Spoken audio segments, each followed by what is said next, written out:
Today we're going to talk top beauty, frugal, money-saving beauty hacks. I am so excited to dig into these hacks with you guys and show you some ways to save money on your beauty products.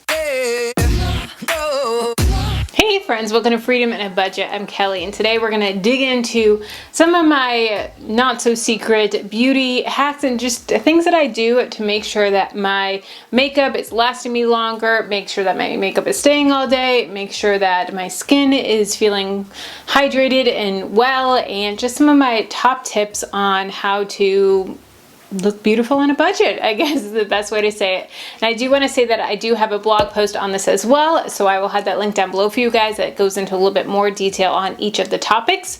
And if you are new to Freedom in a Budget, welcome. My name is Kelly, and my channel is just all about living life well on a budget. And that doesn't mean constricting or anything like that. No, budgets give you freedom. So I want to share my budget tips with you. And yes, you may want to spend some money on some beauty products, and that's totally okay. I'm not saying that you can't spend money on beauty.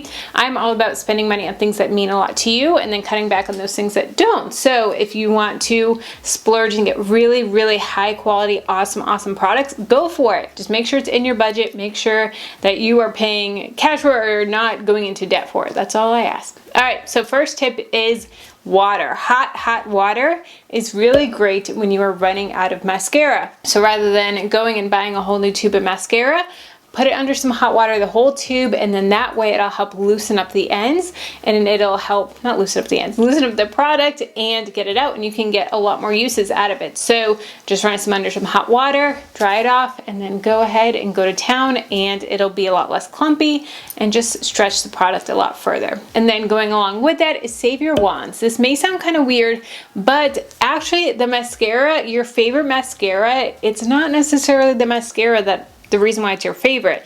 A lot of times it's the wand. So if you are putting on your mascara or you have a new kind that you don't like and this doesn't work right, it doesn't work well with my lashes, it's not full, it's too short, it's not lengthening, whatever it may be, that's really the wand that's doing the magic for most of the time. So if you have one that you love that just works so well for you, save that, clean it off, and then use that in a new tube of mascara, maybe even a cheaper brand of mascara, and then you can go and get that same look that you love. Next is called You Gotta Break It to Fix It. Now this may sound kind of weird, but the pressed powders, so many times it gets all the way, you hit pan, which is awesome, hitting pan, and then the only makeup product, especially in like a palette or different things like that, is along the edges, and you can't really get your brush in there, can't get your sponge in there to use the pressed powder or whatever it may be. So if you break it, or close it and then tap it on the counter until it breaks, then what you can do is actually put a little bit of rubbing alcohol, a couple drops of rubbing alcohol, let it dry, it's going to smooth over, and you can use it as if it was brand new.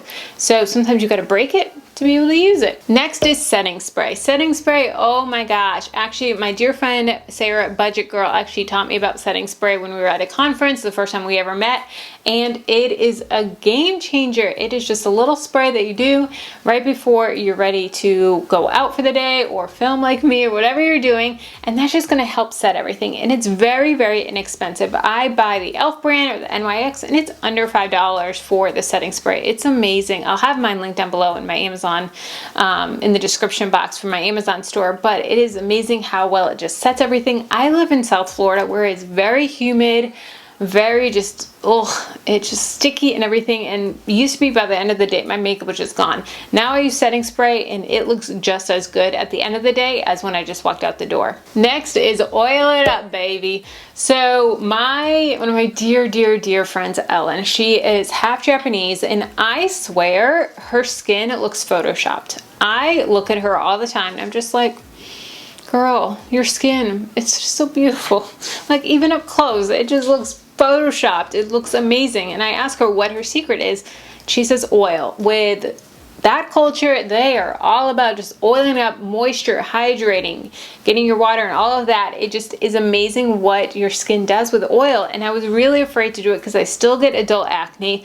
But she said, don't worry, get a good coconut oil, vitamin E oil, and just put it on at night, and it's just gonna absorb your skin, and it just hydrates it and makes it so amazing. So that's what I use at night or I use it to take off my makeup. So if I have like really heavy makeup on, then I'll use that to take it off. And it's also just hydrating. You can use olive oil, you can use vitamin E oil, you can use coconut oil. There's so many amazing oils that you can use that really just make your makeup or make your skin just glow and really helps to hydrate it. And then going along with that is honey. So I actually do honey masks quite often, and I just lather on some honey. It is sticky. I will admit that it's sticky. You want to make sure you don't do too thick of a coat, because if you do too thick, then it's going to start to itch. But if you do a pretty thin, good layer all the way around your face, let it sit for 20 minutes to an hour, and then wash your face. It's going to make your skin feel so good, and it's actually going to make your makeup go on a lot smoother.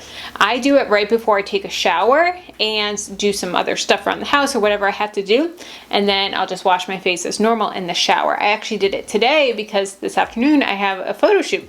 So I did it just to make sure my makeup goes on extra smooth today, and just make sure that it just stays good. It doesn't get, I don't want to say like creasy or anything like that. It just makes your skin look so good. I love using honey as a face mask. Next up is to not skip washing your face. And I know it sounds like a no-brainer, but there have been so many times where I have a long day of work or long whatever, and I'm like, you know what? I don't wear makeup today. It's okay. I don't need to wash my face. Like I don't have makeup on. It's fine, right? No, guys, there's so much bacteria in the air. You're touching your face, there's animals, there's your husband or your spouse touching your face, your kids touching your face. There's so much that happens that goes on your face that you need to wash your face before bed. No excuses, no excuses. And then make sure that you're moisturizing after you do it, because when you're moisturized afterwards, that's going to put a barrier between you and the outside world. That's going to put a barrier between you and bacteria or whatever it may be, and it's going to help keep your pores clean, keep everything nice. Now, go along with that as well is count to 60. And goes back to my Japanese friend. I should have had her with me. But she says that whenever she washes her face, she counts to 60 as she's doing the circular motions. And I was like, what? She's like, yep, a full minute. And I was like, oh, okay. I probably do that. No. I did like 10 seconds. When I was doing it the first time, I was like, I'm still washing my face and I'm only on 15. Like, what the heck is going on? But a full minute. That way your skin can really absorb everything. It can take in the wash, the cleanser, whatever you're using. It allows the cleanser to break down. It allows everything just to work properly. So you need it for a full 60 seconds, which feels like forever, but trust me, you're going to feel such a big difference, and it's really going to help with breakouts. When I get really bad breakouts, I make sure that I do this, like absolutely sure, and it really is amazing what it does, and it helps with those breakouts. It's amazing. Next is to don't be afraid of dupes. Now, there are some dupes out there, the name brands, the really high fancy brands that are bad. There's ones that have really bad chemicals in them. There's ones that are tested on animals, and there's just bad ones out there. But do your research. Some of them are really high quality, just as good as the name brand. So definitely do your research, really dig in and find out what some of those great duplicates are, and use those instead, because you can save a lot of money by doing that. Next is find a beauty school. So fun fact about me is I actually went to massage school. I went to massage. I have my degree in massage therapy, but I never decided to pursue the career. I just took on all the debt for it.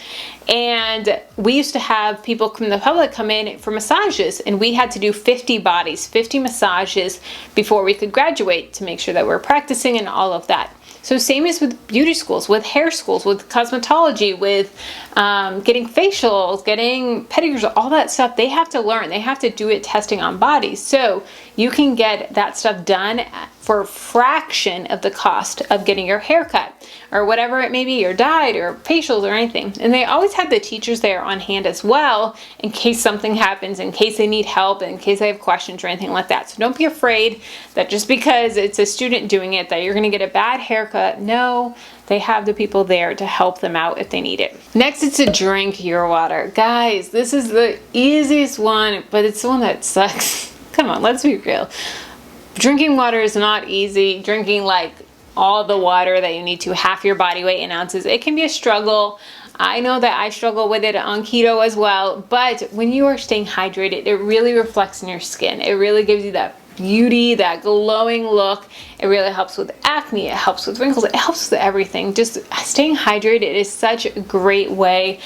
Beauty secret, and guys, it's free. It's free, it's free, it's free. So make sure that you're drinking your water, make sure that you're staying hydrated, and really just going and making sure that you're getting all that water in there that you need. Next up is dish soap. So I personally use a little bowl of warm soapy water to wash my makeup brushes in, and that just really helps just to loosen everything up. I don't buy the expensive makeup brush white like washes or anything like that. I just use warm soapy dish soap water, let them sit in there, spin them around, do all of that, and it makes my makeup brushes so clean. I get all the gunk out of them and I feel so good about it. So those are my frugal makeup hacks. Let me know what you guys use. What are some of your products? What are some of your favorite life hacks when it comes to beauty, makeup, skincare, all of that? I'd love to hear from you guys down below. And next, I'm gonna share with you what a week in the life is like. I live in South Florida, Miami area, and I'm gonna bring you along to a week in my life. I'm gonna show you everything that I spend, everything. It gets a little personal. I spent a little bit of money, so it's gonna get juicy, but I will see you in that video. No.